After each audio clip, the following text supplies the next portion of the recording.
L'évangile selon Luc. A'oudou billahi minash shaitanir rajim. Bismillahir rahmanir rahim. Hamim ayn sin qaf. L'ange entra chez elle et dit: Je te salue, comblée de grâce, le Seigneur est avec toi.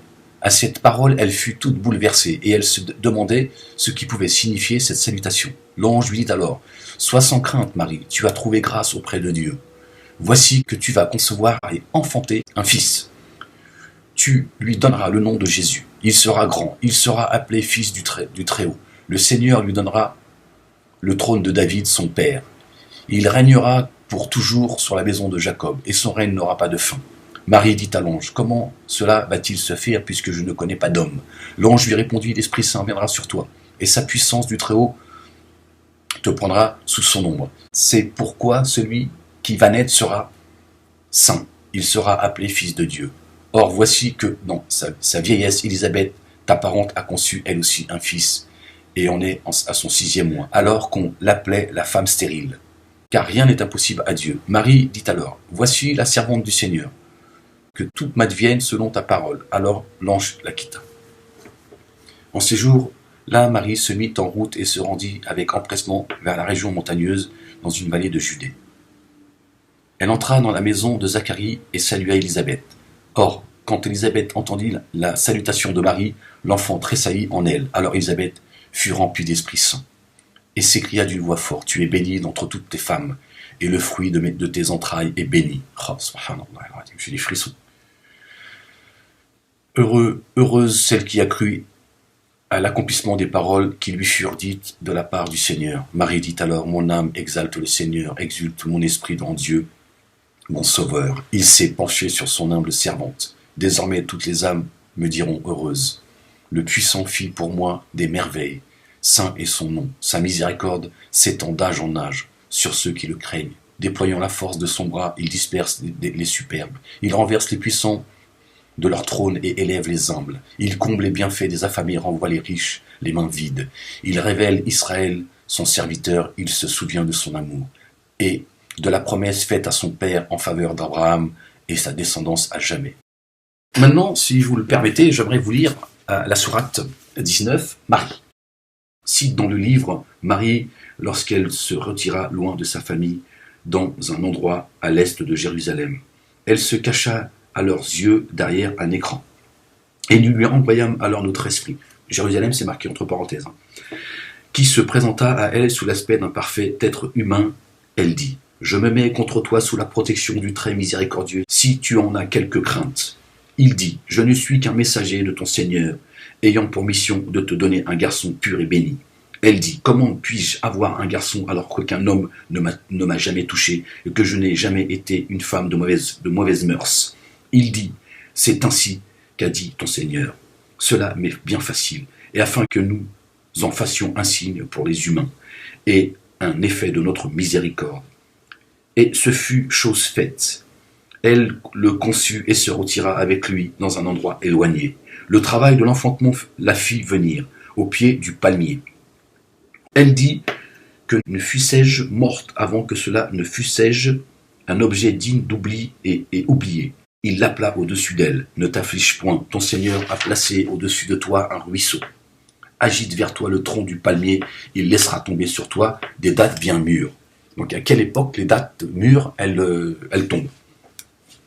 Mange donc et bois en toute satisfaction et quiétude. Et, s'il t'arrive de voir quelqu'un d'entre les humains, dis: Je fais vœu de silence au très miséricordieux, et je ne parlerai aujourd'hui à aucun être humain. Elle vint à son peuple avec l'enfant dans les bras. Ils dirent: Ô Marie, tu as vraiment fait quelque chose d'abominable. Ô sœur de Aaron, ton père n'a jamais été un homme licencieux, et ta mère n'a jamais été une femme aux mœurs légères. Elle leur désigna du doigt. Ils dirent: Comment parlons-nous à un enfant au berceau? Il dit: Je suis esclave et adorateur de Dieu. Il m'a apporté le livre et a fait de moi un prophète. Il a fait de moi une bénédiction là où je me trouve et m'a recommandé la prière et l'aumône légale tant que je serai vivant. Plein de piété filiale pour ma mère. Il ne m'a nullement fait un violent misérable. Salut à moi le jour de ma naissance, le jour de ma mort et le jour de ma résurrection. Ya Allah, ça me donne des frissons, subhanallah al-azim. Tu te rends compte? C'est magnifique. Allahu Akbar. Allah, Sillah, subhanallah. Ah, Jésus, Marie, c'est... Ya Allah, subhanallah. C'est fou. Salut à moi le jour de ma naissance. Allahu Akbar. Le jour de ma mort, le jour de ma résurrection. Subhanallah. Allah. Tel est Jésus, fils de Marie. C'est là le langage même de la vérité qui fait l'objet de leurs doutes. Il ne convient nullement à Dieu de s'attribuer un enfant, gloire et pureté à lui. Quand il décide une chose, il suffit de dire « soit kun » et elle devient « kun fayakun ». Dieu est mon Seigneur et le vôtre, adorez-le humblement. C'est là une voie rectiligne.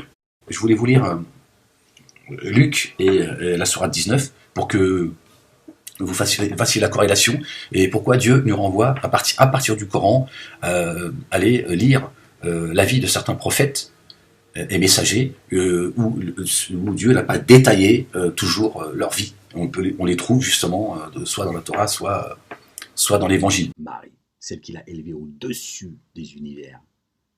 Au-dessus des univers. Subhanallah al-Azim. Il prend comme exemple le chemin qu'a pris la femme de Pharaon,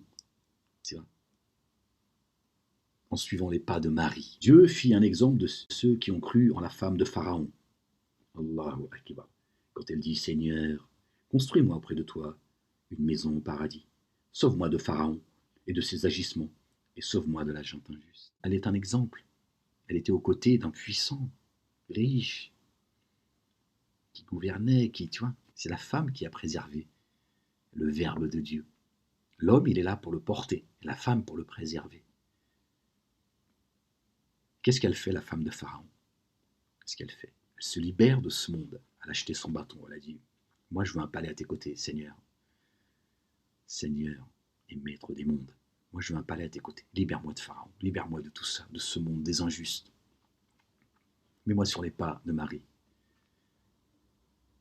celle à qui tu as préservé son ventre et tu as mis son verbe. » C'est ce qu'elle demande, la femme de Pharaon. Tiens. Heureux celui qui a cru. C'est ton royaume que je veux, Seigneur. Je veux le royaume des cieux, pas de la terre. Et Dieu, il a dit, mon verbe, je vais le préserver dans le ventre de la femme. Il a mis l'équilibre. Et il a préservé son verbe dans le ventre de la femme. Il a équilibré la chose. Chacun son rôle. La femme, elle préserve sa demeure. Elle prépare sa demeure pour la demeure prochaine. Elle dit à sa famille, ses enfants. Elle préserve la parole de Dieu, l'essentiel. Et l'homme, il apporte haut et fort. Dieu a sauvegardé son verbe, subhanallah al-azim, dans le ventre de la femme, dans le ventre de Marie. Et toutes les femmes, chaque mois, Dieu purifie la femme quand elle a ses règles. Et eux, c'est leur livre de merde, là, ils éloignent la femme de la lecture du Coran, de tourner autour de la Kaaba, du jeûne, etc. Alors que c'est le moment où Dieu purifie le ventre de la femme. Elles sont toutes des petites Maries. Chaque mois, Dieu, par miséricorde, il purifie leur ventre. Buvez de l'eau. J'ai descendu des livres. Méditez-les, c'est ça l'eau. La rivière qui coulait sous les pieds de notre bien-aimée Marie, quand elle a souhaité ne jamais avoir existé, en sachant ce qu'elle allait vivre, d'accord, les vexations qu'elle allait subir, et ce que son fils allait vivre. Elle a dit, j'aurais préféré ne jamais avoir existé. Dieu, il a dit, il y a une rivière, toujours de mémoire, il y a une rivière sous tes pieds. C'est pour ça qu'on dit que Jésus, il a marché sur l'eau. Dieu lui a dit, oh, t'inquiète pas. Il y a mon verbe, il est là pour te soutenir. Là, takhaf. Marie, elle a porté l'antidote. Elle a porté dans son ventre la guérison pour les humains. Dieu fait aussi une parabole. C'est une parabole avec les abeilles. Elle a porté la guérison, Marie, notre bien-aimée Marie, paix sur elle, que Dieu a élevée au-dessus des mondes.